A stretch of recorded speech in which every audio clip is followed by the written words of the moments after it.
شروع اللہ کے نام سے جو بڑا مہربان نہایت رحم والا ہے۔ السلام علیکم۔ وظائف کی دنیا میں خوش آمدید۔ امید ہے آپ سب خیریت سے ہوں گے۔ اللہ کریم آپ سب کو بحق محمد و آل محمد اپنی حفاظت میں رکھیں، الہی آمین۔ آج کل ہر انسان بہت پریشان ہے، کسی کو مالی پریشانی ہے تو کسی کو نوکری کی، کسی کے پاس گھر نہیں تو کسی کے پاس اولاد نہیں، ہر کوئی کسی نہ کسی پریشانی میں مبتلا ہے۔ اس کی ایک وجہ یہ بھی ہے کہ ہم اللہ کریم سے دوری اختیار کر چکے ہیں۔ ہر وقت اللہ کریم کو یاد کریں اور اسے اس کے پیارے حبیب حضرت محمد مصطفیٰ صلی اللہ علیہ وآلہ وسلم کا واسطہ دے کر اپنی پریشانیوں سے نجات کی دعا مانگا کریں۔ آج کے وظیفے کو اگر معمول بنا لیا جائے تو اللہ کریم ہر قسم کی پریشانی سے نجات دے گا۔ اس وظیفے کو جمعے کے دن کرنا ہے۔ جو لوگ چاہتے ہیں کہ اللہ کریم انہیں اولاد کی نعمت سے نوازے تو وہ اس وظیفے کو ضرور کریں۔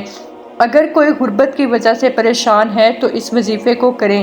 جمعے کے دن اس وظیفے کو کرنا ہے۔ اس عمل کو جمعے کے دن کرنے کی بہت زیادہ فضیلت اور اہمیت ہے، جس سے آپ کی دعا بارگاہ الہی میں بہت اللہ کریم کبھی بھی اپنے بندے کی دعا کو رد نہیں کرتا، وہ ضرور عطا کرتا ہے۔ اللہ کریم فرماتا ہے، اے میرے بندے، تو میرے در پر آ کر تو دیکھ، تو مجھ سے مانگ کر تو دیکھ، تیری ساری حاجتیں پوری ہوں گی، میں عطا نہ کروں تو کہنا۔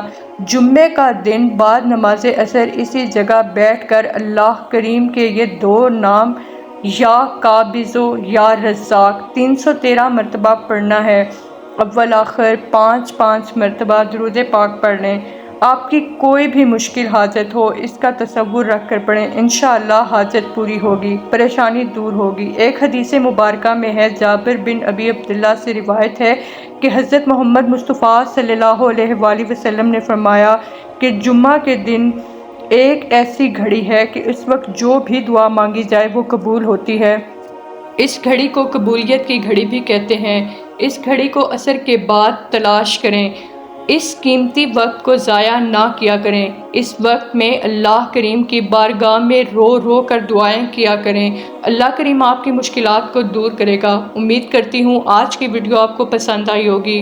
خوش رہیں، آسانیاں بانٹیں۔